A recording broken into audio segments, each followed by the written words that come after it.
On va passer maintenant à la dernière partie sur les data et le marketing digital. Pour cela, on va accueillir Alexandre Quentin. Alexandre Quentin qui travaille pour MyChefcom. MyChefcom qui a fusionné avec l'agence Vimband, une agence basée à Rennes et qui est une filiale du groupe Mediaveil. Donc Mediaveil qui est un des leaders sur les expertises web en France. Alors, comment dire, voilà, on arrive sur le marketing digital. Alexandre, comment on peut définir le marketing digital? Qu'est-ce que ça veut, comment vous définiriez ça? Alors, bonsoir, merci beaucoup de m'avoir invité. Le marketing digital aujourd'hui, alors il y a plusieurs. Ça marche? Non, oui, enfin, je sais pas. J'ai pas l'impression. Mais... On peut passer comme ça? Ouais, C'est bon? non, c'est pas ça. Pardon. En fait, le marketing digital aujourd'hui, c'est la capacité pour le marketing à utiliser tous les moyens digitaux qui sont à sa disposition, donc tous les canaux disponibles. Alors, nous, on a une spécialisation forte chez MyChefcom et Winband. Alors, MyChefcom est effectivement une agence qui a été fondée en 2011 et qui, à l'origine, avait une forte spécialisation dans l'agroalimentaire.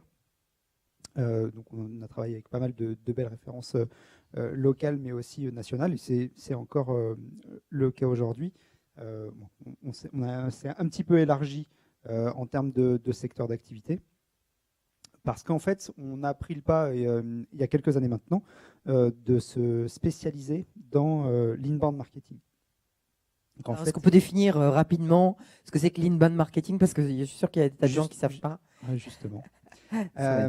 L'inbound marketing, c'est en fait une stratégie de marketing digital qui se base de façon logique et à qui on va donner du sens parce qu'on se base sur justement les nouveaux moyens de consommation et notamment avec l'arrivée d'Internet il y a quelques années, les moyens de consommation et les cycles de consommation ont changé.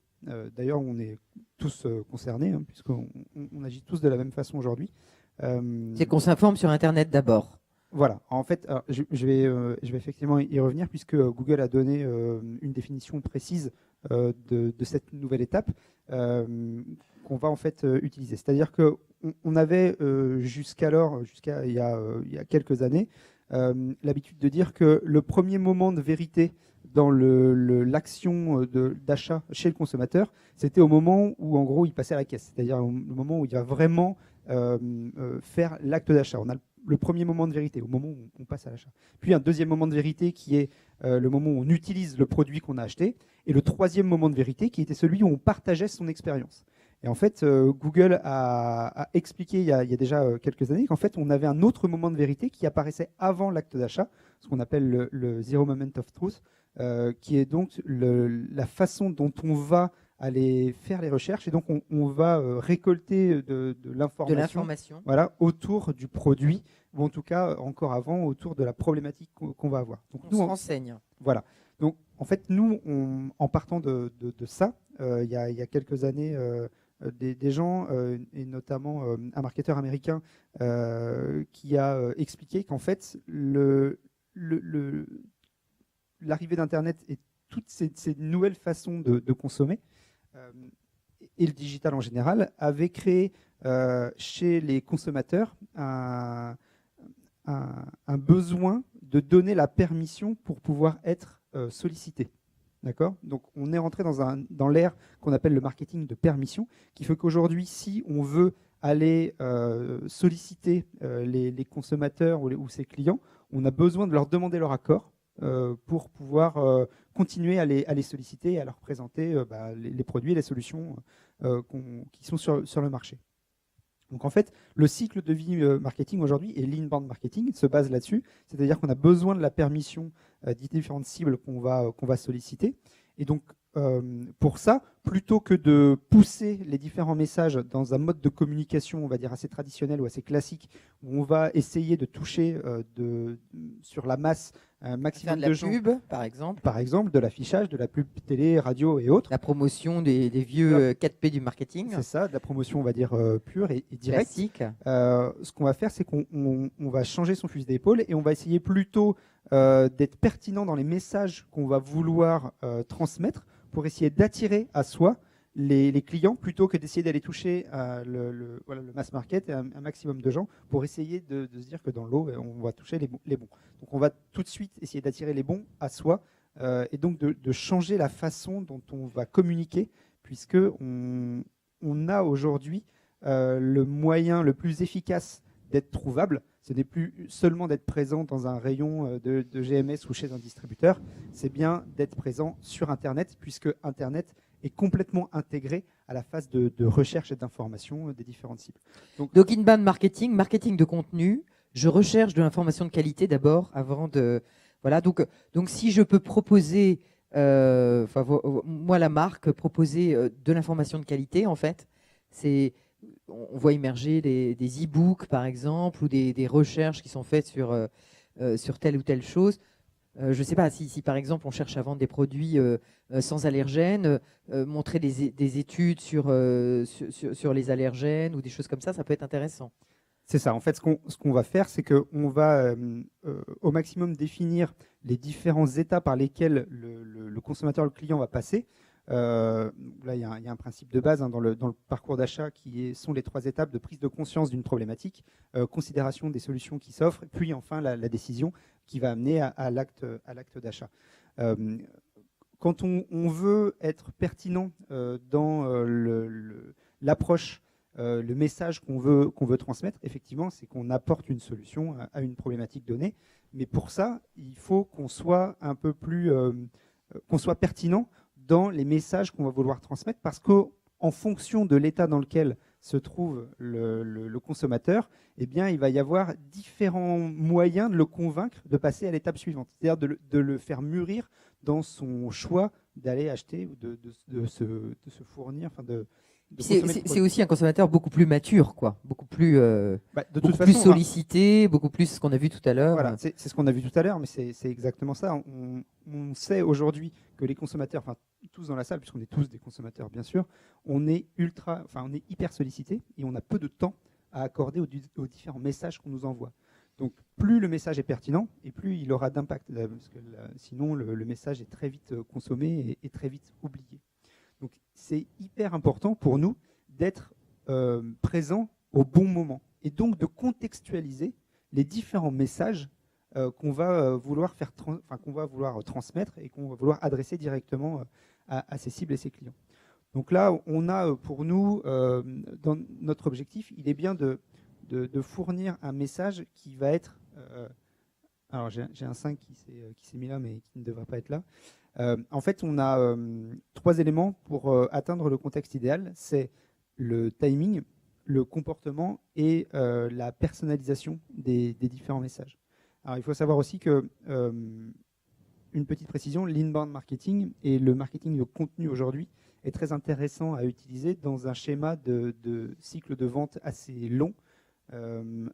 Alors que voilà, pour des cycles d'achat qui sont un peu plus courts, on va dire moins efficace. Ça l'est pour autant, j'ai un exemple après à vous donner. Mais dans l'agroalimentaire, c'est pas encore une technique beaucoup utilisée en fait, alors qu'il y a toute une défiance, on l'a vu par rapport aux différentes affaires récemment, sanitaires ou... Alors, en fait, dans l'agroalimentaire, puisqu'il y a différents styles de marché aussi dans l'agroalimentaire, dans l'agroalimentaire B2B, ça peut bien fonctionner, voire très bien fonctionner. Et puis sur la partie plus B2C ou B2B2C, on va être surtout dans des schémas de communication et d'explication autour de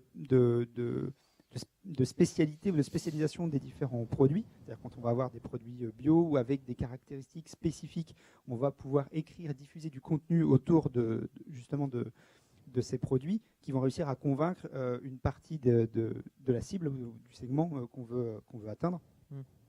Mais effectivement, ce marketing, on va dire, de contenu peut être efficace dans les deux schémas. Est-ce qu'on peut donner quelques exemples concrets quand même dans l'agroalimentaire? Est-ce qu'il existe déjà des choses qu'on pourrait montrer? Alors oui, j'ai des exemples. Je voulais juste revenir sur une chose qui est importante chez nous dans le marketing et dans ce qu'on va vouloir collecter en termes de data pour pouvoir être pertinent ensuite dans la diffusion de différents messages. C'est que, alors je ne vais pas aller aussi loin que M. Gillet tout à l'heure, mais on va avoir deux types de données importantes que nous, on va collecter. La première est celle qu'on va appeler la donnée explicite. Ce sont des données qui sont plutôt, qui rentrent dans la qualification déclarative, c'est-à-dire qu'on va directement aller poser des questions ou récupérer de l'information auprès des cibles.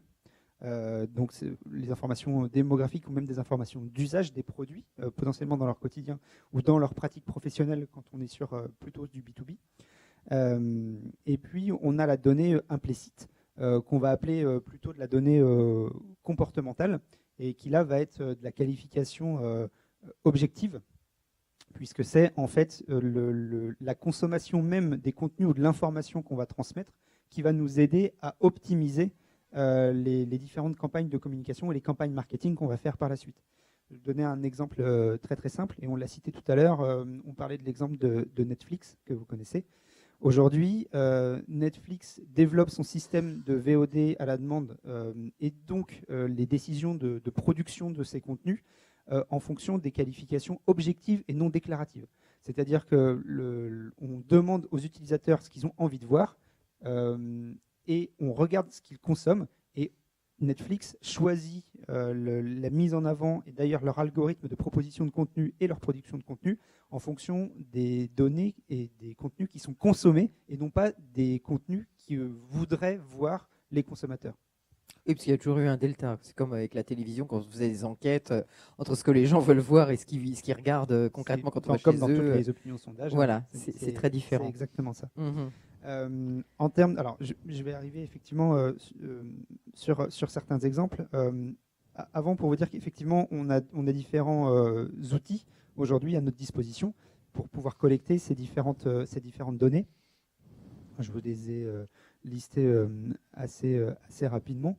Tout d'abord, on remarque très souvent chez nos clients qu'il y a énormément d'informations qui sont presque à leur disposition, mais qui ne sont pas vraiment utilisées. Aujourd'hui, la quasi-totalité des industriels de l'agroalimentaire, de leurs partenaires et autres, ont des sites web qu'ils utilisent plus ou moins à bon escient, mais la plupart du temps, les données du site web ne sont pas utilisées ou ne sont pas exploitées. Donc ça, c'est la première chose pour nous qui est vraiment importante, c'est aujourd'hui comment est-ce qu'on arrive à capter les différentes informations qui sont déjà disponibles chez nos clients avant même qu'on ait pu mettre en place des stratégies de marketing de contenu, des stratégies marketing visant à développer le business, au moins s'arrêter et se baser sur des informations qu'on peut avoir. Et les premières informations qui sont vraiment essentielles, ce sont les données analytics en termes de visite de site web. En fait, ça nous apprend énormément de choses puisqu'on a deux sources d'informations importantes en termes d'analytics. La première, c'est la consommation directe de contenus ou d'informations qui sont mises à disposition sur le site web. Et donc, ça nous donne une idée de comment les utilisateurs vont chercher à s'informer autour de la marque ou autour des produits avec leur parcours sur le site. Et la deuxième, ce sont les données démographiques qui sont fournies directement par Google et qui peuvent nous aider à reconstruire les segmentations démographiques des personnes qui sont intéressées justement par la marque ou les produits qui sont proposés. Donc c'est deux niveaux qui sont vraiment intéressants et qui seront à améliorer avec effectivement les différentes campagnes qu'on va pouvoir mettre en œuvre. Le deuxième outil, c'est le suivi des opérations marketing quand il y en a. Aujourd'hui, très facilement chez nos clients agro, la plupart du temps, et historiquement, quand ils faisaient appel à nous, c'était surtout pour mettre en place des opérations marketing en lien avec l'emailing, puisqu'on s'était aperçu, ils se sont aperçus, et vous dans la salle également, certainement, que depuis longtemps, l'objet, le canal email était celui qui était le plus intéressant à exploiter pour aller toucher directement les clients ou les prospects que vous pouviez avoir. Et surtout, ça permettait d'éviter d'avoir à être présent physiquement, c'est-à-dire d'envoyer les différents commerciaux dans tous les établissements. Je pense par exemple à des industriels qui passeraient par des distributeurs spécialisés pour aller voir des utilisateurs finaux. Quand on veut aller voir les utilisateurs finaux, on ne peut pas compter forcément sur son distributeur. Donc on a des conseillers commerciaux ou des conseillers culinaires, des choses comme ça. Et en fait, c'est difficile de leur demander d'aller parcourir la France entière quand on a une équipe de 5, voire même 10 personnes. Donc l'email permettait effectivement de garder le contact et d'informer sur les différentes nouveautés pour prendre le relais du commercial par l'emailing. Alors très clairement aujourd'hui, le canal emailing, c'est même s'il est un peu moins efficace qu'avant, même en termes de B2C, est encore le canal le plus performant en termes d'outils marketing, de loin devant les réseaux sociaux, loin devant tout ce qu'on peut savoir. La vraie problématique aujourd'hui, c'est de pouvoir réintégrer l'email dans ces différentes communications de façon la plus pertinente possible pour que on n'ait pas l'impression quand on reçoit un email que ce soit un outil de spam, mais vraiment un outil utile et pratique pour les cibles, et donc un outil d'information et surtout un outil de communication relationnelle, ce qu'on voulait chercher à l'origine. Donc c'est ces différentes opérations, mais je rentre aussi dans les outils de collecte sur les opérations marketing. Toute la diffusion de contenu qui pourrait être faite directement sur un site ou sur un blog ou via un espace client, ou voilà, tout ce qu'on va pouvoir mettre en termes de consommation de contenu, et aussi les réseaux sociaux. C'est-à-dire qu'aujourd'hui, on sait très bien que les réseaux sociaux sont ultra importants pour l'image de marque, pour la notoriété, mais c'est aussi des canaux qu'il faut suivre, et d'ailleurs qu'il faut réfléchir en amont avant de les intégrer à sa stratégie de communication. Parce qu'on voit bien, on l'a dit tout à l'heure, le consommateur, maintenant, il partage. Sur les réseaux sociaux, il partage. Alors, quand il aime ou quand il n'aime pas, il partage. C'est ça. En fait, on le sait bien, il le partageait déjà avant. Et je vais faire un petit parallèle avec mon expérience personnelle. Alors, je vais confirmer ce que vous avez dit tout à l'heure, Véronique. Monsieur Morin, je suis peut-être un de vos plus grands fans en termes de mousse au chocolat. Voilà, je suis vraiment conquis.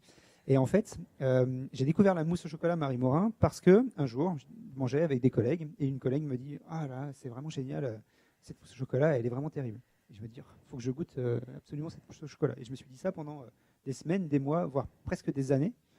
Mais bon, ça restait quand même, je les voyais voilà, dans le rayon GMS, mais je n'avais jamais vraiment franchi le pas. Et puis un jour, je discute avec Christophe Boisselier, qui a été cité, parce que c'est lui qui est à l'origine de Frigo Magique, enfin, une des personnes à l'origine de Frigo Magique, qui a été citée dans une des slides tout à l'heure, et qui a aussi... qui est restaurateur. Qui est un restaurateur, voilà, et qui a son entreprise et qui fournit des sandwichs, des desserts, etc. Et qui un food truck. Voilà, les différents food trucks qui se positionnent. Et il avait un positionnement un peu haut de gamme en disant, voilà, moi je choisis de bons produits pour pouvoir vous proposer des sandwichs avec du bon pain, voilà, de la bonne viande, etc., des bons légumes, tout ça. Et en fait, dans sa gamme de desserts, il y en avait 80% des desserts qu'il proposait étaient faits maison par son équipe, sauf la mousse au chocolat en fait. Et je lui dis, mais pourquoi tu fais pas la mousse au chocolat maison? Il dit, bah, à quoi ça va servir de faire de la mousse au chocolat par moi-même alors que finalement il y a celle de Marie Morin qui sera forcément meilleure et qui est déjà toute prête et qui va m'aider. Voilà. C'est pas de la publicité ça, Eric, franchement. Vous allez tous la goûter, la mousse au chocolat Marie Morin. Et ça a été dans mon expérience de consommateur, ça a été déterminant, décisif. Oui, qu'un restaurateur, parce qu'en plus, Christophe a eu plusieurs restaurants, il a monté plusieurs food trucks, donc c'est vraiment un spécialiste du goût. Et combiner la valeur du témoignage d'une personne avec qui je pouvais passer mes journées, donc qui était ma collègue, qui était proche de moi, et la valeur que pouvait avoir Christophe en termes de restaurateur, qui apportait de la légitimité au produit, bah, ça a fini de me convaincre et depuis j'en consomme trop régulièrement. Merci, c'est gentil. Mais et en fait, ce partage d'expérience aujourd'hui, on le retrouve exactement sur les réseaux sociaux et sur le web. Donc c'est hyper important pour les j'ai adoré tel tel pâté, telle salade, tel truc. C'est hyper important d'avoir Ouais. l'aval de ses consommateurs. J'ai Ouais. regardé très rapidement avant de venir. Aujourd'hui, Marie Morin, par exemple, je ne sais pas si vous l'avez vraiment travaillé, mais c'est une super note sur Google. Quand vous faites la recherche Marie Morin, vous arrivez sur un résultat Google et vous avez 17 avis clients qui commentent les produits. C'est-à-dire qu'avant même d'arriver sur le site internet, donc c'est pour vous dire que effectivement aujourd'hui, on va dire la carte d'identité d'une marque, la carte d'identité digitale d'une marque ou d'un produit, elle est directement sur internet par tous les outils qui sont disponibles. Et c'est pour ça que c'est hyper important pour nous aujourd'hui de pouvoir sonder toutes ces données, ces datas. Et il y a des gens qui sont vraiment très, très, très sensibles à ces avis, en fait. Hein. Mais tout le monde est sensible aux avis qu'il y a sur Internet aujourd'hui. On n'imagine pas pouvoir passer à l'acte d'achat d'un produit conséquent, notamment en B2B, sans avoir cherché sur Internet ce qui se dit sur la marque et autres. Et c'est d'autant plus important que si on ne prend pas le pas d'être présent pour sa marque, notamment sur les réseaux sociaux, dans ce cas-là, les utilisateurs, les usagers courants de ces plateformes le font pour vous. C'est en ça que c'est hyper important. Alors, un dernier outil aussi qu'on utilise effectivement beaucoup, alors un peu plus dans le B2B, c'est effectivement le formulaire. Je vous ai mis l'exemple d'une ce qu'on appelle une page d'atterrissage pour un de nos clients, donc Hugo Retzel. Qui fabrique quoi? Pardon? Qui fabrique quoi? Alors, c'est des condiments, ils sont très ils sont spécialisés dans les cornichons, mais aussi dans tout ce qui est sauce, accompagnement. Donc, ils font beaucoup de moutarde, de mayonnaise, etc. Ils sont présents originellement en Suisse, mais ils sont présents en France aussi. Notamment eux qui ont la marque Jardin de Rente, par exemple. Donc, ils ont décidé effectivement de se positionner sur une stratégie de contenu, en tout cas sur la partie suisse, il y a plus d'1 an et demi maintenant. Et l'objectif était d'aller toucher les différents restaurateurs pour, d'une, favoriser la relation qu'ils avaient en direct avec eux, pour compléter leur base de données et surtout pour aller qualifier les informations et les usages des restaurateurs pour pouvoir leur proposer des choses qui étaient plus en adéquation avec leur quotidien. Puisqu'ils étaient déjà dans l'innovation, alors surtout dans l'innovation packaging, c'est-à-dire que le fait de pouvoir apporter des sauces ou des condiments, mais de façon pratique en cuisine, dans l'utilisation, dans la conservation des produits, dans l'économie des déchets, toutes ces choses-là étaient importantes. Et le deuxième objectif, c'était de pouvoir continuer à qualifier, et là on est sur de la donnée déclarative, d'aller chercher à qualifier leur base de données et d'aller poser des questions. Alors, dans un premier temps, très simple et démographique sur qui vous êtes, nom, prénom, votre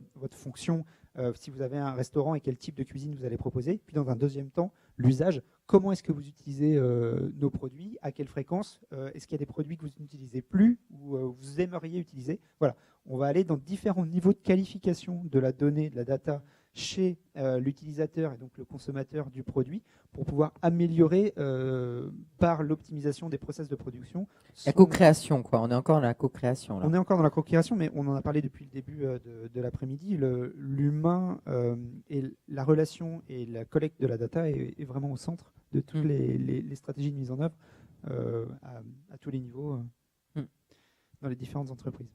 Voilà, je vous ai mis aussi un exemple de ce qu'on peut faire avec la data derrière, c'est notamment du lead scoring. Le lead scoring, c'est en fait tout simplement la formulation anglaise pour le niveau d'intérêt qu'on peut donner à des prospects. Alors les commerciaux l'utilisent depuis longtemps en vous disant voilà, on a des prospects froids, des prospects chauds. En fait, le lead scoring, c'est la structuration, la méthodologie qui nous permet d'évaluer en fonction de différents comportements dont les données ont été récupérées par la consommation de contenu sur les différents sites via les différentes sources de visite sur votre site. C'est-à-dire, est-ce que ça vient d'un email marketing? Est-ce que ça vient d'une campagne sur les réseaux sociaux? Est-ce que, est-ce que ça vient potentiellement d'une pub télé ou d'un scan qu'on aurait fait sur un produit, par exemple, pour X raisons? Et ça nous donne effectivement une valeur d'intérêt pour la marque ou pour le produit qu'on peut exploiter commercialement par la suite. C'est aussi Oui, parce qu'on peut regarder finalement une publicité à la télévision et être en même temps avec son smartphone, sa tablette et tout de suite vérifier ou commander les produits pour Ouais. certains. Par contre, la plus grosse problématique qu'on va avoir quand on veut faire le lien entre les moyens de communication qu'on met en œuvre et finalement les premières preuves d'intérêt du visiteur de son site, par exemple, pour le produit, c'est de faire le rapport entre c'est une pub télé et maintenant il est sur mon site web. C'est comment je réussis à faire le lien entre les deux. Alors, une des solutions simples, si on prend l'exemple de la pub télé, c'est de se dire que j'ai un pic de visite sur mon site au moment où le spot passe à la télévision, mais ça ne nous donne pas un vrai ratio de retour sur investissement. Donc l'objectif pour nous aujourd'hui, c'est que tous les moyens de communication qui sont mis en œuvre comportent des moyens de tracking, donc de captation de la source de la visite du site web. Donc pour ça, on a plusieurs possibilités. On a aujourd'hui des outils avec les téléphones mobiles qui nous permettent de ce qu'on appelle de blimer, donc de scanner un QR code ou un code sur un packaging ou sur une affiche ou sur une publicité sur un magazine papier, par exemple, pour pouvoir déterminer l'origine de la visite. On a la même possibilité sur les appels entrants téléphoniques, puisqu'on a des solutions aujourd'hui qui nous permettent de donner un numéro de téléphone spécifique pour une opération de communication et qui vont nous permettre de le traquer. Mais l'objectif, il est bien toujours de nous baser sur le retour sur investissement des opérations et des campagnes de communication et de marketing. On va devoir s'arrêter là parce que notre timing nous y contraint. Alexandre Quentin, merci. J'ai juste appelé Fabien Leblaise à me rejoindre juste pour conclure cet après-midi. Donc je rappelle, vous êtes délégué territorial du pôle Valorial, chargé de mission à la Technopole, donc présent pour booster et accompagner les entreprises. Alors, suite à tout ce débat, qu'est-ce qu'on peut, pas forcément retenir, mais peut-être comment, si on est dans la salle et qu'on a envie d'aller plus loin, être accompagné, être coaché, être formé. Alors bien évidemment, la Technopole se tient à votre disposition pour vous accompagner sur vos projets d'innovation, ainsi que l'ensemble de nos réseaux et partenaires experts. Faut pas hésiter. Moi, quand même, un petit mot sur ce que je retiens de cette journée, c'est qu'on est vraiment dans le cadre de cette stratégie digitale sur un projet fédérateur. On voit bien que la validation par la direction est un élément essentiel avant de se lancer à l'action, mais il faut essayer, il faut expérimenter. On a entendu parler de démarches itératives, de démarches de co-création. Je pense que c'est des termes aujourd'hui qui nous parlent et sur lesquels il faut qu'on repose nos accompagnements. Toujours en se basant sur l'identification de verrous, qui soient technologiques, marketing, comme ça a été dit à l'instant, organisationnel.